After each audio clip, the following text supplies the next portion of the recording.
Hey, it's Jack, and this video is 5 strategies to deal with difficult people. Let's get right into it. So the first thing that you can do to deal with a difficult person is to acknowledge that you yourself at times may be a difficult person. It's not to say that you might be as difficult as this person or difficult in the same ways, but we all have quirks, idiosyncrasies, hang-ups, wounds, vulnerabilities, outdated strategies, personas. We have all these things going on that might make us to other people difficult. You might think, for instance, one of the great qualities about you is that you are super spontaneous, and someone who is very structured and organized with respect to their time might find that difficult about you. You might think one of your great qualities is that you are high in empathy, and that is a great quality, but to someone who's big on rules and following rules and keeping agreements and thinking things through logically, your, to them, bleeding heart might be a liability. Sorry, we've got a little jet plane coming by here. Southwest Airlines, very nice. So all of this is just to open up space, rather than you being polarized as, I'm, quote, the easy person and this, quote, is the difficult person. We're just saying that we may be able to free up the energy as you look at yourself and relax your self-image. You may be able to notice I am both an easy and a difficult person. Some of the things that I think are redeeming qualities may also be difficult qualities for other people. And this person who's a difficult person, maybe they're difficult in many ways, and maybe there's a few things about them that are actually easy. Maybe they are very clear in their food preferences. Maybe they are good at being punctual. Maybe they know how to make an agreement and keep it. Maybe they cut you a lot of slack and they're not invasive. It might just encourage you to see the situation in its wholeness, and it might also encourage a deeper self-examination that if you are within a self-image construct that says, I'm great at dealing with people, that may be mostly true, but there may be some partial untruths in it. And when people behave in ways that you don't like, maybe it's difficult for you to accept that, or maybe it's difficult for you to find certain kinds of flexibility. Maybe you have some fixedness about what you consider, quote, good and bad behavior, and maybe just by relaxing that a little bit, you actually get more freedom to be yourself and to stay in connection with different types of people longer. Now, by the way, none of this is about you tolerating behavior in ways that is super harmful to you. But this is about what's the work that you can do on your side of the fence, because ultimately what's our aim really as humans, simplistically, is to probably keep ourselves as open and loving as possible towards all sorts of other people as much as we can, right? We generally, I think, like ourselves more when in the right situations we can open our hearts versus close them. So if there's a way that you can stay more open-hearted, it's probably going to serve you. So the first thing is to have a self-examination and wonder, what could other people maybe find difficult about me? Maybe I'm also a difficult person. And by the way, if you get close to anyone as a close friendship, as a romantic thing, as a business partnership, as family, there are always things that in the closeness of those relationships tend to kick up stuff for us. So you might have a perspective that says, I'm a great friend, and that may well be true, and your friends may reflect that back to you, and that's an awesome quality to have. And, being a great friend and a great business partner or a great family member, those are different things. So it doesn't always just translate that because your friends find you really easy, that when someone gets to hang out with you much more often, that they also find you really easy, right? Certainly I can acknowledge that in myself. So the second thing that you can do is, if you're looking at yourself and thinking, well, I'm not really difficult, I'm actually really easy to get on with, and most people say that to me, is you could just get curious if part of what makes you a less difficult person is that you are higher in agreeableness. So agreeableness, you may know this, is one of the 5 factors of a 5-factor or big personality trait theory, right? These are openness, conscientiousness, extroversion, agreeableness, and neuroticism. So agreeableness just meaning, how important is it to you, or how likely are you to be willing to agree and flex for other people, right? Now, I don't think we necessarily choose this. I think some of this is in our native design. I think it's also something that we can work on. Now, being agreeable has many benefits, right? Being agreeable might mean that you are able to get on with different types of people. It means you're able to compromise. It might mean you're able to smooth over rough edges. It might be there's things that rankle other people that don't really register with you. So there's lots of benefits to it.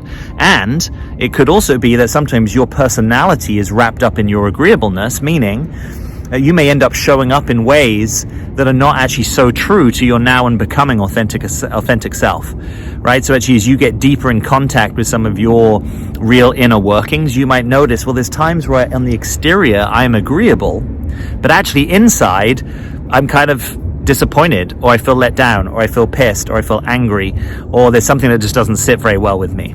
Right? So you might be learning that part of your authenticity actually relies on your getting in touch with your disagreeableness, your ability to say no, your ability to say, I like your perspective and here's a different one, your ability to renegotiate agreements. And hey, I know I said that we were going to do this thing on the weekend, but actually, you know, I'm super busy at work and I'm going to need to dial that back, or I'm going to need to push it back a week. Your disagreeableness might be like, hey, I hear your political opinion and here's mine, and we can agree to disagree, but I'm not just going to go along to get along.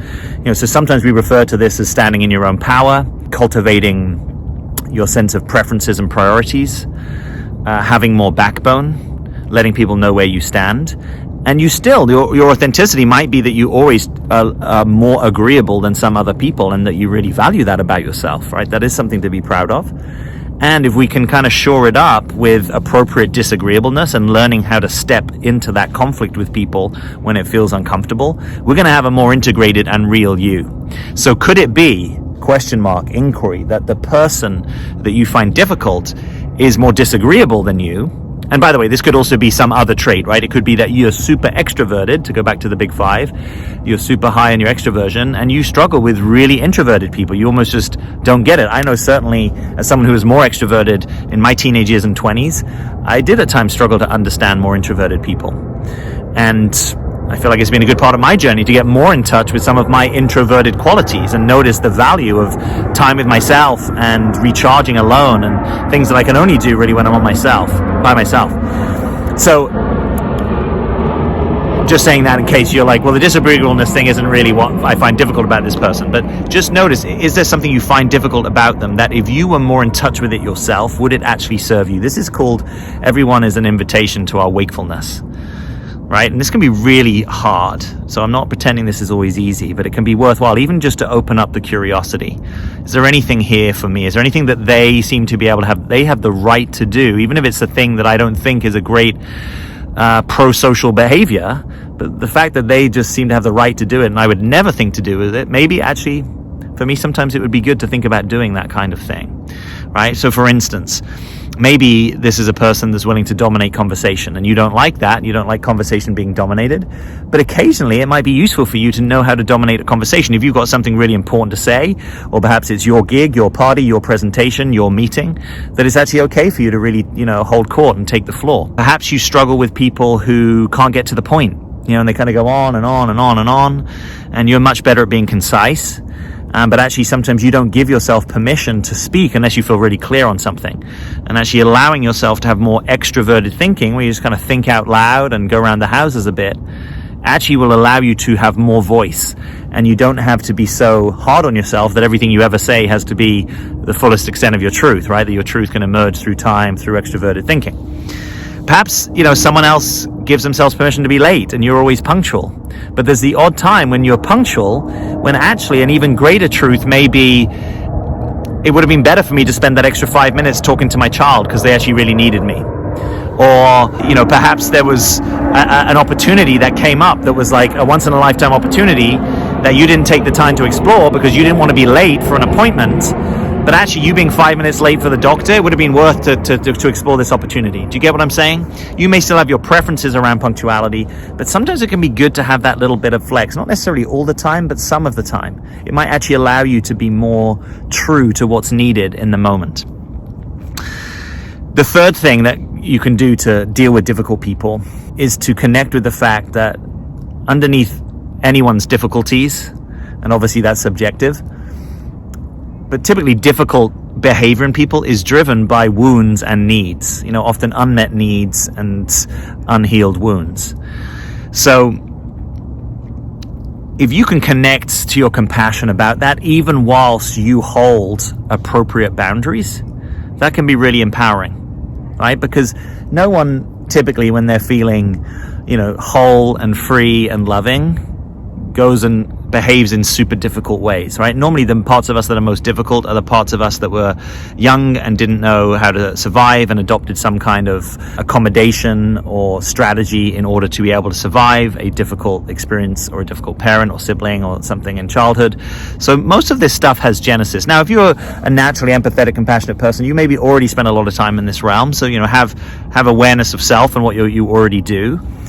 But I sometimes refer to this as the Mike Tyson principle, right? You may know Mike Tyson was the baddest man on the planet, so to speak. That's how they build him. He was a world champion boxer before he was 20 years old, and even incredibly talented and scary heavyweight boxers were afraid to go in the ring with him or had a really hard time dealing with him and would often get knocked out. And there's footage of Mike Tyson in his late teenage years before he's about to go fight, and he's just unconsolably bawling, and he's just saying that he wants to be loved, right? So even in Mike Tyson, the quote baddest man on the planet, there is still a little boy or an inner child that wants to be loved, right? So that's likely true for any of us, right? So even when we're being difficult, obnoxious, rude, domineering, or you fill in the blank of the difficult behavior that you're experiencing, there's also a little child in there that at times didn't get what they needed, right? Now, it's not your job to go heal their inner child. That's their work. But just sometimes having that sense of compassion that, if someone suddenly disrespects you out of the blue, right? There's probably something behind that, right? Probably there's a place that they feel disrespected themselves, or that they learned that they had to be really disrespectful in order to get love and attention. So it's just sort of allowing a little bit of the mystery of being human to be there and cutting other people slack. And you also get to then cut yourself some slack. Maybe you sometimes say difficult things, or you contract in difficult ways or unexpected ways. Or there's parts of you that you bring forward sometimes that you wonder, wow, where did that come from, right? I can certainly relate to that. And I'm someone that's been doing this kind of work for a long time, right? So sometimes we just have to hold our hands up and say, I'm not even sure what that was, or I'm sorry that happened, or just hit your journal and get curious about what is happening. We're all going to hit these kind of contractions, these knots, these vulnerabilities. I think it is part of our human experience, right? So the fourth thing that you can do to help deal with difficult people is to get curious if they may be fighting for a value or set of values that you yourself don't value. That sounds like a little bit of a conundrum, but basically they may be fighting for something. It could be inclusiveness, it could be privacy, it could be glory, it could be honor, it could be strength, it could be freedom, it could be safety. And it's just something that they value that either you don't value or you don't value as much as them, right? So it's hard to kind of understand the on-ramp to their behavior because they're fighting for a thing that you don't really track and pause for in the way that they do, right? So sometimes people can be difficult because they don't feel safe, right? And that doesn't necessarily mean that you are doing anything that is unsafe. It might be that that is their experience based upon some previous experiences, or based upon they've gotten triggered, or we've hit a wound, or even just based upon they are vigilant in ways that you aren't. And if you were vigilant tracking what they're tracking, you might also feel unsafe, right? If I was tracking right now that the thing that I'm sitting on could crumble at any point, that there could be some kind of tidal wave coming here from the water over me, or maybe this plane's going to fall out of the sky, or maybe we're going to have a freak storm, or maybe there's like some kind of E. coli lurking here. Like if that was really front and center and I was afraid about that, I wouldn't feel safe, right? So we all have different scripts by which we allow ourselves to feel more or less safe, or more or less trust, or to be more open or closed. And those scripts aren't even always conscious to us, right? So we might just be dealing with scripts that we inherited, or with the best ways that we knew how to cope as children, and we're still sometimes unconsciously deploying them, right? So the point being, even if you don't value the thing that they value, you could be open to learning to value it, right? So let's say you're a super open, gregarious, extroverted person, and you almost don't have, at least at the moment, you think, any need for privacy in your life, really. You always love to be around people. Come stay, come hang, join the party. And obviously there's something really great about that kind of social quality and, reaching out and including other people. But it might be that you actually would do well to develop a little bit more of a right to privacy, right? Maybe there's times that you say yes to social invitations when actually you just learning how to recharge on your own could be good.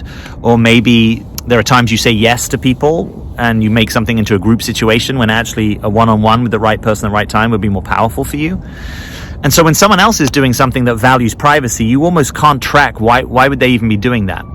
And it's not to say that it's always the most healthy part of them that might be valuing a particular thing, right? So you could say there's maybe a right relationship with privacy, right? And then there's maybe the people who are so locked down on their own privacy that they are almost stingy or mean or kind of unforthcoming. That's not to say that it's always what's best for them, but the more that you can align with someone and value the thing that they value, the more you will allow them to feel more safe with you, right? Even if it's like, I don't fully value that like you do, but I kind of get it.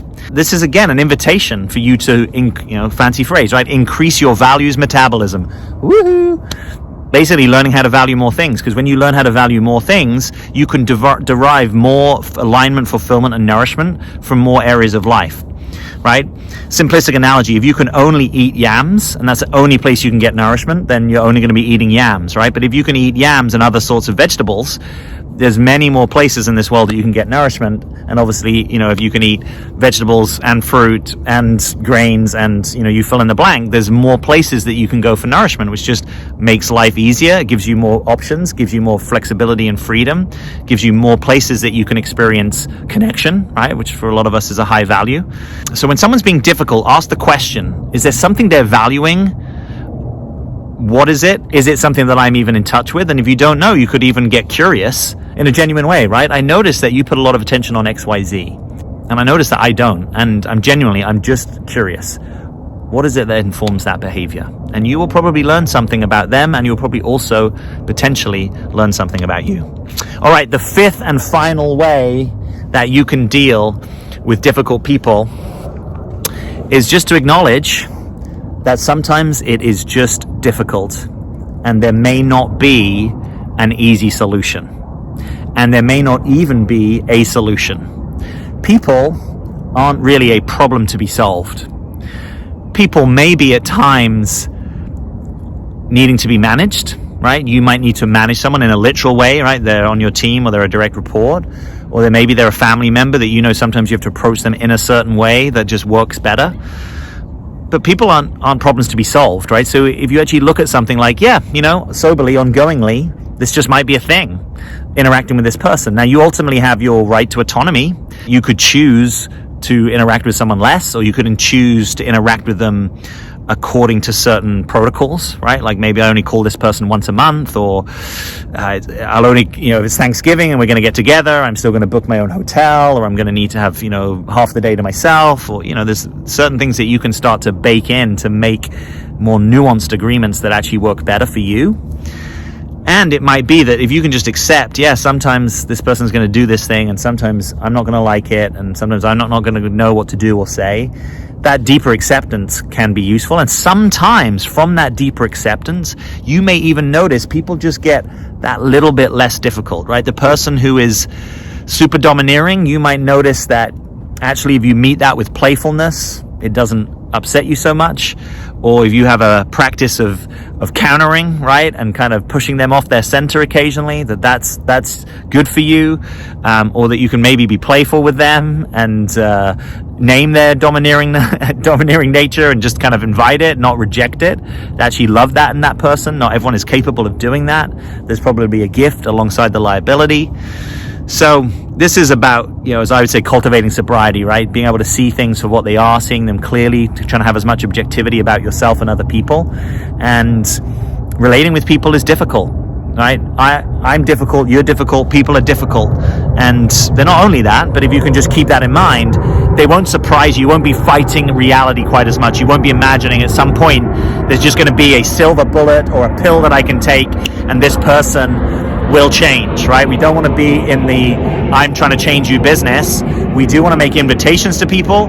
We do want to make requests. We do want to say, hey, I know that we normally hang out in this way, but I'd like to hang out in that way. We can give people feedback. We can, clear our own decks, so spend more time with ourselves, actually processing what is happening in our lives.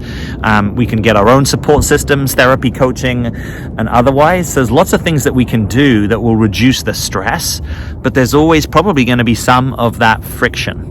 And we're not looking for having no friction. We're looking to have more acceptance where there is friction, and to try to use it creatively, productively, and maybe even playfully. So that's my hope for you.